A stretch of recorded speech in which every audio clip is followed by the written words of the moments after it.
يعطيك ربك فترضى ألم يجدك يتيما فآوى ووجدك ضالا فهدى ووجدك عائلا فأغنى فأما اليتيم فلا تقهر وأما السائل فلا تنهر وأما بنعمة ربك فحدث.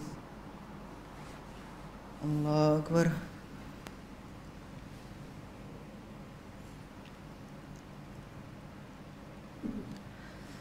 Sami Allah liman hamidah. Allahu Akbar.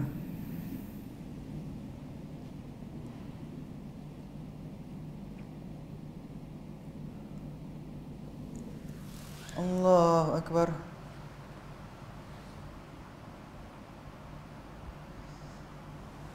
Allahu Akbar.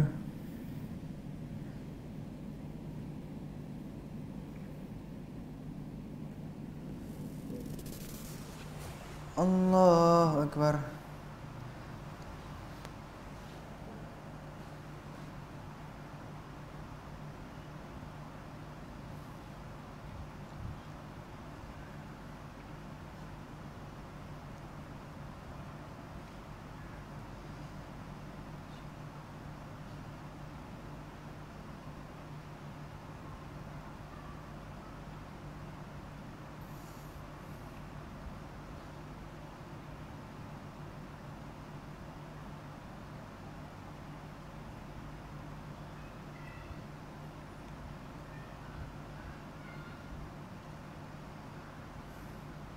Assalamualaikum warahmatullahi. Assalamualaikum warahmatullahi.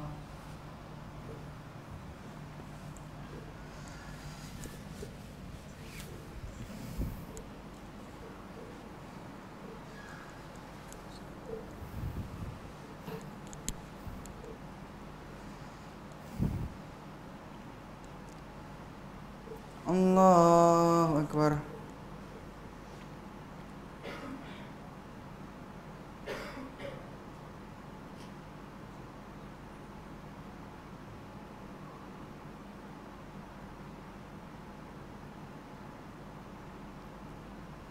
Bismillahirrahmanirrahim.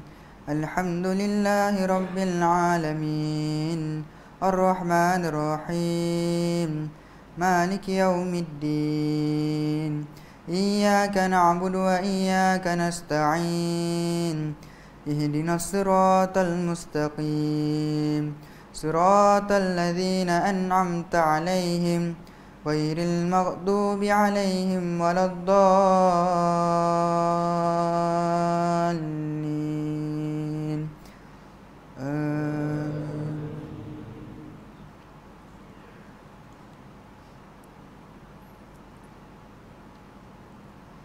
Bismillahirrahmanirrahim. Qul huwallahu ahad, Allahus samad, lam yalid wa lam yulad wa lam yakul lahu kufuwan ahad. Bismillahirrahmanirrahim. Qul a'udzu birabbil falaq, min syarri ma khalaq, wa min syarri ghasiqin idza waqab, wa min syarri naffasati fil 'uqad, wa min syarri hasidin idza hasad. Bismillahirrahmanirrahim. Qul a'udzu birabbin nas, malikin nas, ilahin nas, min syarril waswasil khannas, alladzi yuwaswisu fi sudurin nas, minal jinnati wan nas. Allahu Akbar.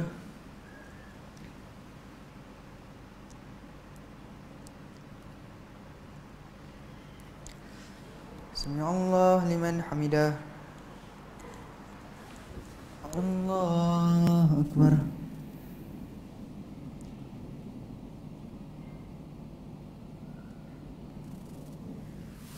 Allahu Akbar.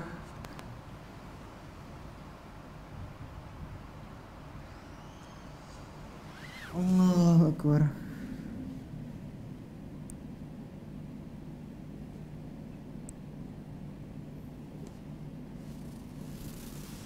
Allahu Akbar.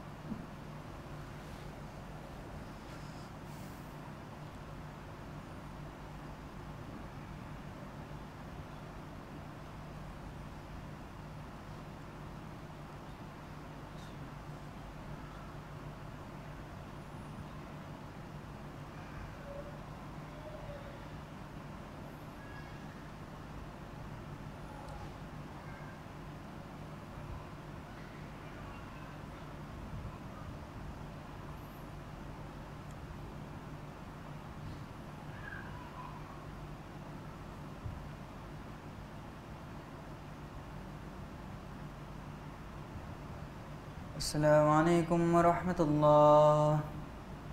Assalamualaikum warahmatullah.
Bismillahirrahmanirrahim. Alhamdulillahi rabbil alamin.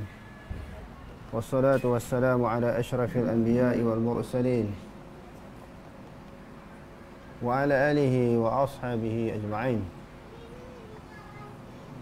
Allahumma rabbi shrah li sadri wa yassir li amri wahlul 'uqdatam min lisani yafqahu qawli. Wala hawla wala quwwata illa billahil 'aliyyil 'azim.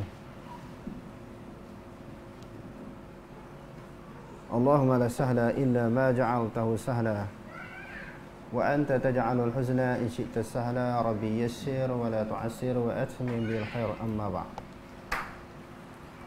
Bab fadli shaum. Bab tentang kelebihan puasa.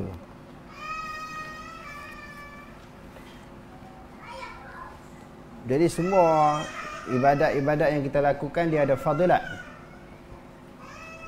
ataupun dia ada kelebihan.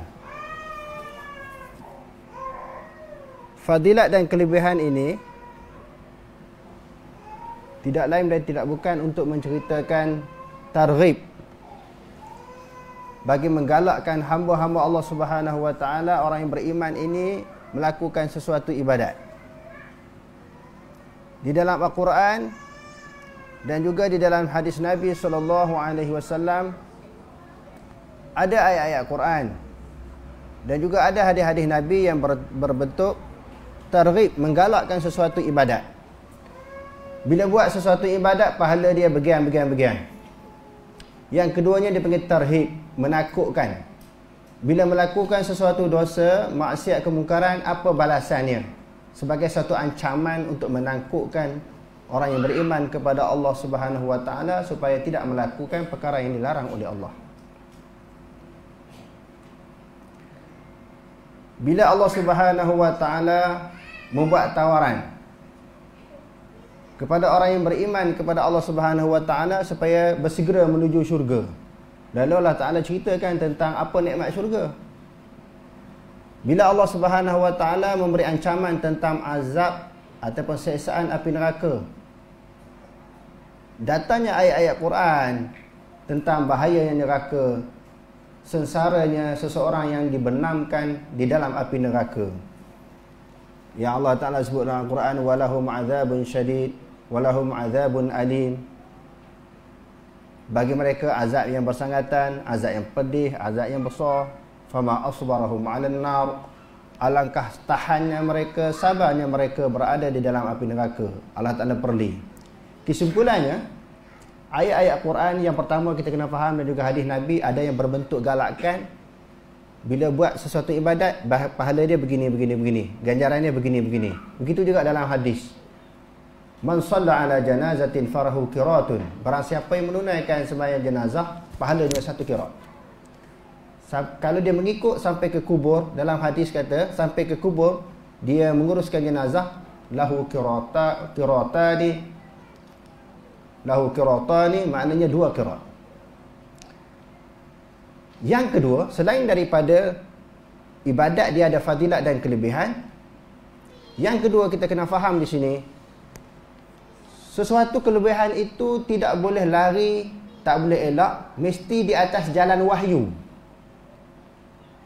Sesuatu kelebihan, fadilat di dalam sesuatu ibadah yang kita persembahkan kepada Allah Subhanahu wa taala, dia tak boleh lari, mesti di atas jalan wahyu. Maksudnya apa? Maksudnya bukan orang, semua orang boleh cipta buat sesuatu ibadat, fadilat dia begini. Buat sesuatu amalan, fadilat dia begini. Tak boleh. Manusia tidak boleh mencipta suatu fadilat ataupun kelebihan di dalam melakukan ibadah, melainkan ada dalil daripada Quran dan hadis Nabi sallallahu alaihi wasallam. Sebab itu kalau kita tengok di dalam syarah Bukhari, At-Tawdih di Syarhil Jami' As-Sahih, disebut di sini ketika membahaskan hadis-hadis tentang fadilat puasa, dia kata wal fadailu innama tudraku min tariqil wahyi. Dia kata hanya saja bermula fadail, kelebihan-kelebihan ataupun fadilat-fadilat itu innama tudraku min tariqil wahyi, didapati dengan jalan wahyu. Disebut dalam Al-Quran ataupun disebut oleh Nabi. Kalau Nabi sebut jalan wahyu juga, wa ma yantiqu 'anil hawa in huwa illa wahyun yuha. Muhammad itu tidak bertuturlah dengan hawa nafsu, ikut kehendak dia sendiri, tak. Tuturan Nabi Muhammad bukan daripada dorongan daripada hawa nafsu, tetapi sesuatu wahyu yang diwahyukan kepada Nabi Muhammad sallallahu alaihi wasallam. Jadi jelas kepada kita fadilat mesti datang daripada wahyu, sama ada Quran ataupun hadis Nabi. Sebab tu isu yang sehari dua ni yang dibincangkan, yang viral, saya pun telah bahaskan isu masalah fadilat tentang kelebihan replika ataupun lakaran capan. Kalau capan Nabi ori punya capan, itu memang ada fadilat. Sahabat ambil tabaruk, memang ada. Sama ada serban, janggut, wuduk Nabi, ambil tabaruk, ambil keberkatan. Tetapi lakaran tidak ada fadilat. Sebab dia bukan ori capan daripada Nabi SAW. Dan kita dah bahas 2-3 hari lepas, semua peninggalan Nabi itu berdasarkan kepada kajian sejarah tidak ada lagi di atas dunia. Nabi telah meninggalkan kita wafat 1400 tahun lebih. Di mana nak cari siapa yang simpan janggut Nabi, rambut Nabi, capal Nabi, cincin Nabi? Tak ada dah. Jadi sebab tu kita kata masalah cincin hilang di zaman Saidina Osman. Jatuh di dalam telaga Aris. Lepas habis jatuh dalam telaga tu, tak ada lagi cincin Nabi. Dan yang ketiga, kita kena faham, untuk melahirkan kecintaan kita kepada Nabi SAW, dia ada jalan dia ada cara dia ada kafiat. Kerana cinta kepada Nabi SAW adalah merupakan satu ibadah. La yu'minu ahadukum hatta akuna ahabba ilaihi min walidihi wa waladihi wan nasi ajma'in. Tidak sempurna iman seseorang kamu sehingga aku lebih dia cintai, lebih daripada ayahnya, lebih daripada anaknya, lebih daripada seluruh manusia. Jadi apabila cinta kepada Nabi adalah merupakan ciri keimanan, sifat-sifat orang yang beriman kepada Allah Ta'ala, maka cinta kepada Nabi dia ada panduan dia. Dia ada caranya yang diajar oleh Nabi sendiri sallallahu alaihi wasallam. Bukan kita kata ataupun asalkan nak menampakkan kecintaan kepada Nabi boleh reka. Orang ni reka macam ni, nak melahirkan kecintaan kepada Nabi. Orang ni buat macam ni. Selepas kita mati besok, generasi yang akan datang pula reka suatu kafiat, satu cara bagaimana nak menunjukkan cinta kepada Nabi. Dia tak boleh reka-reka, tuan-tuan. Sebagaimana sembahyang, puasa, zakat Nabi dia adalah ibadah, dia ada panduannya. Begitu juga masalah melahirkan kecintaan kepada Nabi, dia ada panduan dia. Jadi pada malam ini kita nak baca tentang kelebihan puasa. Jadi kelebihan ini mesti datang daripada hadis Nabi SAW. Haddatsana Abdullah bin Maslamah an Malik an Abi Zinad an Al-A'rash an Abi Hurairah radhiyallahu anhu. Imam Bukhari berkata, telah memberitahu kepada kami oleh Abdullah bin Maslamah daripada Malik, daripada Abi Zinad, daripada A'rash, daripada Abu Hurairah radhiyallahu anhu. Anna Rasulullah sallallahu alaihi wasallam qala, bahwasanya Nabi sallallahu alaihi wasallam telah bersabda, as-siyamu junnatun. Bermula puasa itu adalah perisai. Kita jangan baca jannatun bagi atas. Dia jadi bermula puasa itu adalah syurga. Ataupun as-siyamu jinnatun. Bermula puasa itu adalah jin. Dia bacaan yang betulnya junnatun, jin itu didhamahkan. Kenapa dia kata perisai? Sitrun minal athan wan nar. Perisai di sini, perisai daripada dosa dan juga neraka. Sebab tu ada di bawah ni kan. Kalau ada orang caci kita, maki kita, kena kata inni shaimun, aku berpuasa.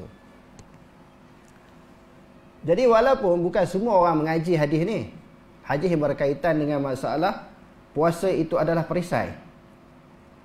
Boleh kata kebanyakan orang Islam di seluruh pelosok dunia, walaupun jenis kaki maksiat di bulan-bulan lain daripada bulan Ramadan. Tetapi di dalam bulan Ramadan, dia menghentikan aktiviti-aktiviti dia, perbuatan-perbuatan dia, amalan-amalan yang maksiat kepada Allah Ta'ala. Dia berhenti, dia tahu dia menghormati bulan Ramadan. Walaupun dia tak mengaji hadis ni. Maknanya orang yang mengaji hadis ni, apatah lagi segala aktiviti, perbuatan, amalan yang menyebabkan dosa kita kepada Allah Subhanahu Wa Taala perlu dihentikan. Kerana dikata di sini adalah perisai daripada melakukan dosa. Dengan sebab seseorang itu berpuasa kepada Allah Ta'ala terhalang ataupun tertergah seseorang itu daripada melakukan dosa dan maksiat di dalam bulan Ramadan. Sebab itu dalam bulan Ramadan dipanggil bulan tarbiyah, latihan, madrasah Ramadan pun orang sebut. Maknanya kita melatih diri kita di dalam bulan Ramadan ini untuk tunduk dan patuh segala apa yang diperintahkan oleh Allah. Meninggalkan segala yang dilarang oleh Allah Ta'ala. Kita membiasakan diri kita, mendisiplinkan diri kita melalui ibadah, ketekunan melakukan ibadah, pulun di dalam melakukan ibadah, kesungguhan di dalam melakukan ibadah kepada Allah Ta'ala. Selepas daripada bulan Ramadan, amalan-amalan yang baik itu, amalan-amalan yang membawa kepada syurga itu diteruskan. Sebab itu terhalang daripada dosa. Tadi dah kita sebut selepas daripada sembahyang asar tadi, tentang bila kita dapat beristiqamah di dalam melakukan ibadah di dalam puasa, diikuti, disambung selesai bulan Ramadan, selepas bulan Ramadan. Sebab itu dapat menghasilkan diri seseorang itu la'allakum tattaqun. Bukan mudah-mudahan bertakwa, pasti jadi bertakwa. Kalau betul-betul amalan yang dilakukan di dalam bulan puasa sebagaimana yang diperintahkan oleh Allah, sebagaimana yang diajar oleh Nabi, dan diteruskan amalan tersebut di dalam bulan-bulan berikutnya, dah pasti menjadi orang yang bertakwa. Lalu dia kata di sini, fa idza kana ahadukum sha'iman, apabila seseorang kamu berpuasa, fala yarfus wala yajhal, janganlah dia melakukan ataupun bertutur dengan melakukan perbuatan-perbuatan lucah ataupun bertutur dengan perkataan-perkataan lucah. Yarfas ni maknanya lucah, benda-benda kotor, benda-benda keji dituturkan melalui lisan kita. Bulan puasa tak boleh macam tu. Kalau ada mana-mana orang selalu bercakap dengan benda-benda yang kotor, bulan puasa dia kena berhenti. Cakap benda-benda yang lara, bulan puasa dia kena berhenti. Sebab tu dia kata jangan mengeluarkan perkataan-perkataan yang keji. Yang keduanya, wala yajhal, jangan melakukan sesuatu perbuatan sebagaimana orang jahil. Sama ada dia tuturkan perkataan-perkataan macam orang jahil. Orang jahil ni orang tak ada ilmu, tak mengaji, dia cakap ikut sedap hati dia walaupun dalam bulan puasa. Jangan buat perangai orang jahil. Sama ada di sudut perkataan ataupun di sudut perbuatan. Wa ini muru'un qatalahu aw syatamahu. Sekiranya mana-mana orang menyerang dia, memusuhi dia ataupun mencaci dia, falyaqul inni shaimun, hendaklah dia berkata sesungguhnya aku berpuasa marrataini, 2 kali. Aku ni puasa ni, maknanya dengan puasa dia dapat tahan diri dia. Kalau tak puasa mungkin jadi ni, kalau tak puasa mungkin aku boleh balas balik apa tuduhan, cacian, makian kamu terhadap aku mungkin aku balas balik, tapi puasa tahan. Maknanya didik kita supaya kita bersabar.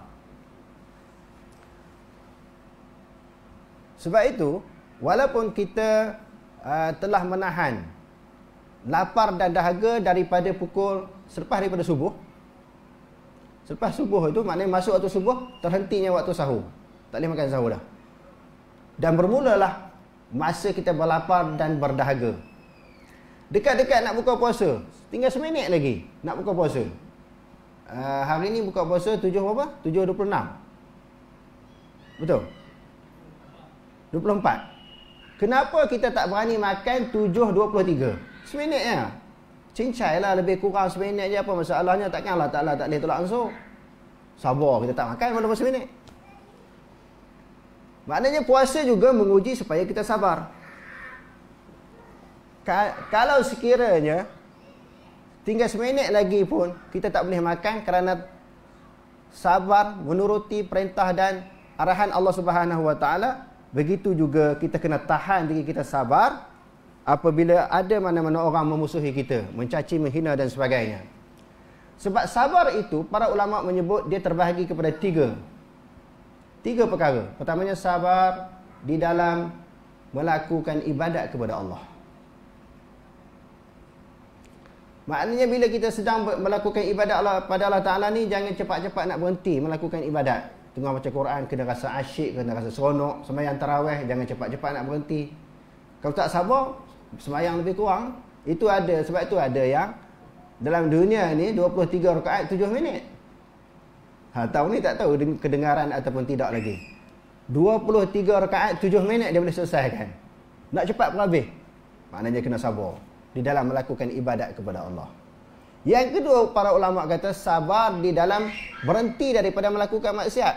Kalau tak sabar tak boleh berhenti maksiat ni. Maksiat ni dia rasa lazat. Rasa seronok. Mengumpat kat orang, kutuk orang, caci orang, hina orang, seronok. Kalau tak mengumpat sehari, tak kutuk sehari, dia tak leduk. Macam ada cerita orang Kedah kan. Ada seorang suami dia tu, balik rumah dia tak boleh nak tidur. Isteri dia tanya, hari ni tipu orang ke belum lagi? Belum lagi, hari tipu dulu.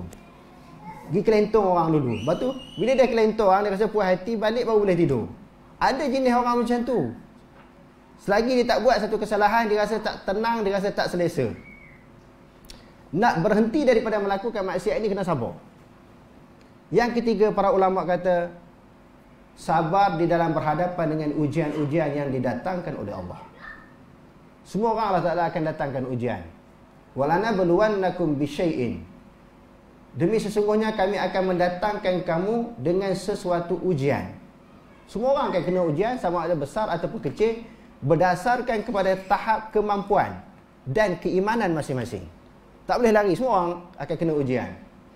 Sebab itu Allah Ta'ala kata dalam Al-Quran, ahasiban nasu an yutraku an yaqulu amanna wa hum la yuftanun wa laqad fatanna alladhina min qablihim fala ya'lamanna Allahu alladhina sadaqu wa la ya'lamanna al-kazibin. Adakah manusia berani mendakwa, berani mengisytiharkan dia beriman kepada Allah Subhanahu wa Ta'ala sebelum dia didatangkan ujian oleh Allah? Sesungguhnya kami telah menguji golongan yang terdahulu daripada kamu, dikala itu kami mengetahui siapa yang benar-benar beriman kepada Allah dan siapa orang yang dusta terhadap keimanan dia. Dia mengaku beriman, bila kena ujian dia tumbang. Dia gagal berhadapan dengan ujian yang didatangkan oleh Allah. Dia kata di sini, apabila seseorang mencaci, memerangi ataupun mencaci, hendaklah dia berkata, aku berpuasa 2 kali. Aku berpuasa, aku berpuasa. Wallazi nafsi biyadihi, demi Tuhan yang diriku di dalam kekuasaannya, la khulufu fami as-shaimi atyabu 'inda Allah Ta'ala min rihil miski, sesungguhnya bau mulut orang yang berpuasa itu lebih baik, lebih elok di sisi Allah Subhanahu wa Ta'ala daripada bau kasturi. Jenis wangi-wangian ini, semua wangi-wangian wangilah, tapi yang paling wangi adalah kasturi. Yang paling wangi adalah bauan kasturi. Yang ni paling wangi. Di dalam hadis ini menyebut, mulut orang yang berpuasa itu dia lebih wangi di sisi Allah Subhanahu wa Ta'ala.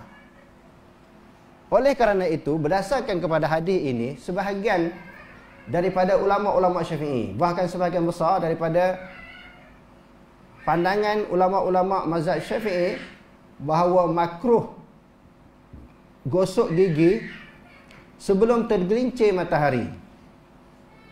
Apakah yang dimaksudkan sebelum tergelincir matahari? Sebelum masuknya waktu sembahyang? Selepas tergelincir matahari. Selepas tergelincir matahari. Makruh seseorang yang gosok gigi selepas tergelincirnya matahari, maknanya selepas masuknya waktu sembahyang zuhur. Berdasarkan kepada hadis ni, selepas zuhur, hukum dia apa? Makruh. Sebab bila kita gosok gigi, hilang bau kasturi itu tadi. Sebab bau mulut orang yang berpuasa di sisi Allah lebih baik daripada bau kasturi. Maka jangan dihilangkan bau kasturi tersebut dengan cara digosok. Maka hukum dia makruh. Tetapi pendapat Imam Nawawi kata tak makruh. Imam Nawawi kata tak makruh.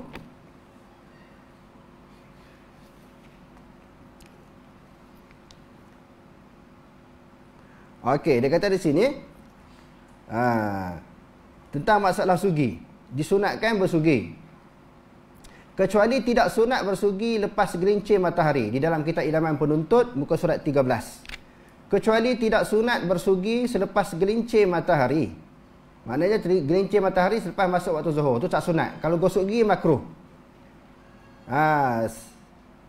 Gelincir matahari sehingga masuk matahari bagi orang yang berpuasa. Masuk maknanya tenggelam. Lepas maghrib bolehlah gosok gigi. Malahan makruh ia bersugi pada masa itu, sama ada puasa fardu ataupun sunat. Selepas tergelincir matahari, maknanya sebelum masuknya waktu maghrib, maka makruh kalau gosok gigi, sebab takut hilang bau kasturi itu, berdasarkan kepada hadis yang kita bacakan tadi. Dia kata ini pendapat kebanyakan ulama berpegang kepada hadis Bukhari dan Muslim, la khulufu fami as-shaimi atyabu 'indallahi min rihil miski.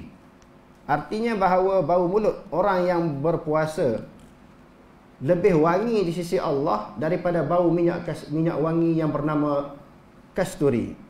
Yang dinamakan miski, yakni kasturi. Di dalam hadis yang lain ada membayangkan bahawa bau mulut yang dimaksudkan itu ialah bau yang di sebelah petang. Hak tu bau kuat bagi orang berpuasa. Jadi bau yang kuat itu jangan dihilangkan. Mafhumnya kalau sudah bau itu wangi, eloklah dikekalkan dan jangan dihilangkan. Sebab tu gosok gigi selepas zuhur ini hukum dia makruh. Pendapat kebanyakan daripada ulama-ulama yang berpegang kepada mazhab kita Syafi'i. Tetapi Imam Nawawi berpendapat tidak makruh bersugi bagi orang yang berpuasa sama ada di sebelah pagi ataupun di sebelah petang. Kerana di dalam hadis itu memuji orang yang berpuasa sahaja, tidak menunjukkan kepada tegahan. Jadi barang siapa yang hendak bersugi di sebelah petang selepas zuhur dalam masa berpuasa, kenalah ia berpegang kepada pendapat Imam Nawawi. Jadi siapa-siapa yang nak gosok gigi juga selepas daripada zuhur, pegang pendapat Imam Nawawi. Sebab Imam Nawawi kata tak makruh. Dalam hadis tadi memuji bau mulut orang berpuasa, bukan menunjukkan tegahan gosok gigi. Dan saya nampak dalam kedua-dua pandangan ini, pendapat Imam Nawawi lebih kuat. Pertamanya alasan yang dia kemukakan. Bukan Allah Ta'ala cerita di situ pula. Dia kata memuji bau mulut orang yang berpuasa. Lepas tu dia kata di sisi Allah. Di sisi Allah. Dalam riwayat Muslim pula dia kata yaumal qiyamah, iaitu pada hari kiamat. Bau mulut yang busuk bagi orang berpuasa tu wanginya bila? Wanginya di dunia kan di akhirat. Wanginya di akhirat. Mana yang tu pujian daripada Allah.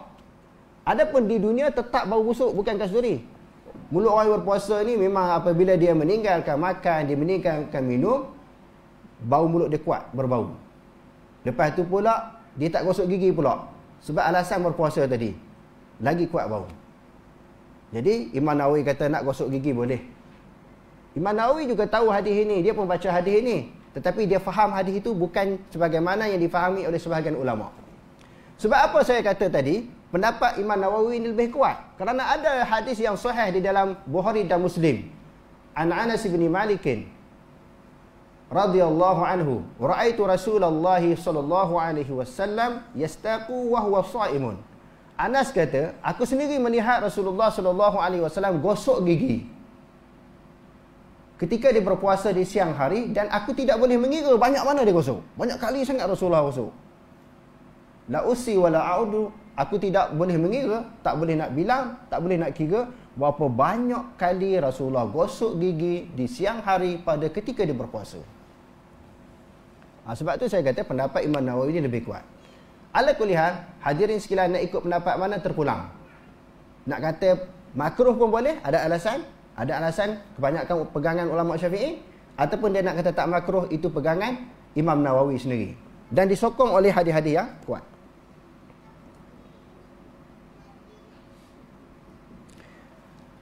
Yatruku ta'amahu wa syarabahu wa syahwatahu min ajli. Dia kata orang berpuasa ini sebab bau mulut dia itu wangi di sisi Allah Ta'ala, dia meninggalkan makanan dan juga minuman, dan kehendaknya dengan sebab aku. Sebab apa dia tak makan, tak minum, tak ikut syahwat, kehendak kena dorongan daripada hawa nafsu pun dia tak ikut, dia tak patuh. Kenapa? Min ajli, kerana aku. Dia sanggup berlapar, sanggup dia berdahaga, berjam-jam kerana menuruti dan mematuhi perintahku. Lalu disambung lagi, as-siyamu li. Puasa itu di dalam hadis qudsi ini adalah bagiku, wa ana ajzi bihi, dan akulah yang membalasnya.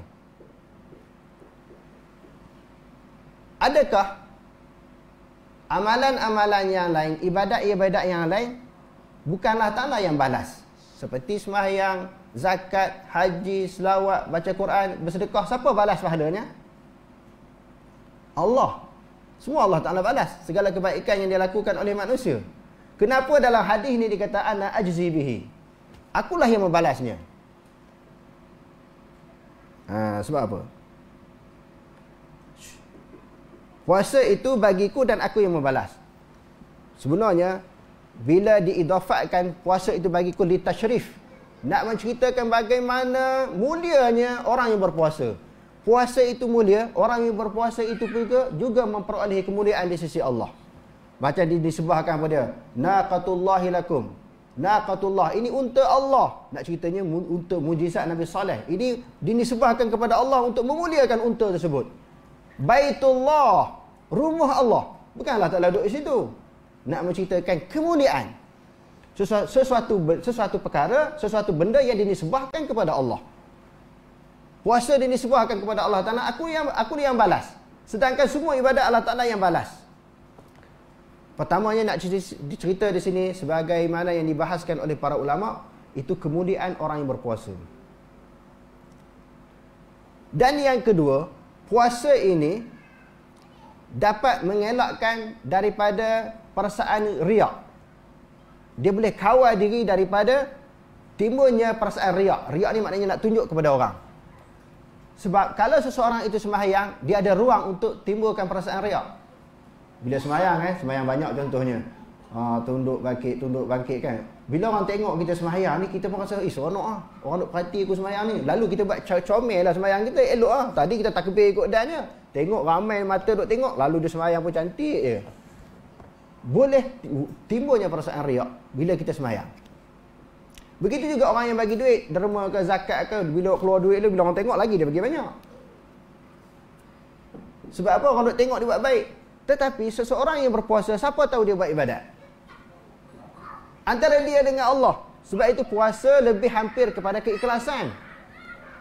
Tak nampak dia tunduk bangkit tu macam sembahyang. Tak nampak dia keluarkan sesuatu bagi duit. Tak nampak antara dia dengan Allah Subhanahu Wa Taala. Dia kata aku yang membalasnya, puasa itu bagi aku. Wal hasanatu bi asyri amsalihah. Dalam hadis ini kenapa disebut kebaikan itu dengan 10 kali ganda pahala? Puasa tak disebut berapa banyak pahala. Hadirin sekalian, kalau kita tengok perbahasan para ulama, ada ibadat-ibadat, amalan-amalan yang diketahui, diterapkan oleh Allah. Macam tadi sembahyang jenazah, pahala 2 qiraat. Sembahyang jenazah pergi sampai ke kubur 2 qiraat. Sembahyang jenazah saja 1 qiraat. Orang yang bersedekah diberitahu berapa banyaknya pahala. Masalul ladzina yunfiquna amwalahum fi sabilillah kamathali habatin anbatat sab'a sanabila fi kulli sumbulatin mi'atu habbah wallahu yudha'ifu liman yasha' wallahu wasi'un alim. Allah Taala beritahu berapa ganjaran orang bersedekah. Setiap kebaikan yang dilakukan 10 pahala. Tetapi puasa ni Allah Ta'ala tak cerita berapa banyak pahala yang diperolehi oleh orang yang berpuasa. Nak ceritanya terlalu banyak. Begitu juga pahala orang yang bersabar. Innallaha yuwaffas sabirina ajrahum bighairi hisab. Sesungguhnya Allah Ta'ala melipatkan ganda orang yang bersabar dengan tidak boleh dihitung. Nak ceritanya sabar juga pahala yang terlalu banyak di sisi Allah Ta'ala, termasuklah puasa. Jadi yang hanya mengetahui tentang banyak mana pahala yang akan diperolehi oleh orang yang berpuasa hanyalah diketahui oleh Allah Subhanahu Wa Taala. Jadi bukanlah maksudnya ibadat-ibadat yang lain tidak hebat, tidak mulia. Hadis ini nak menceritakan tentang kelebihan puasa, lalu dia ceritalah tentang kelebihan dan fadilatnya. Macam semayang, ada fadilat semayang, ada kelebihan semayang. Sebab itu para ulama juga membahaskan semua ibadat ambil di atas bumi. Adapun ibadat semayang ketika berlakunya Isra' dan Mi'raj. Nak cerita semayang tu juga hebat. Sembarang juga itu juga adalah suatu ibadat yang sangat mulia. Wallahu alam, aqulu qawli hadza wastaghfirullahal azim li wa lakum. Wassalamu alaikum warahmatullahi taala wabarakatuh.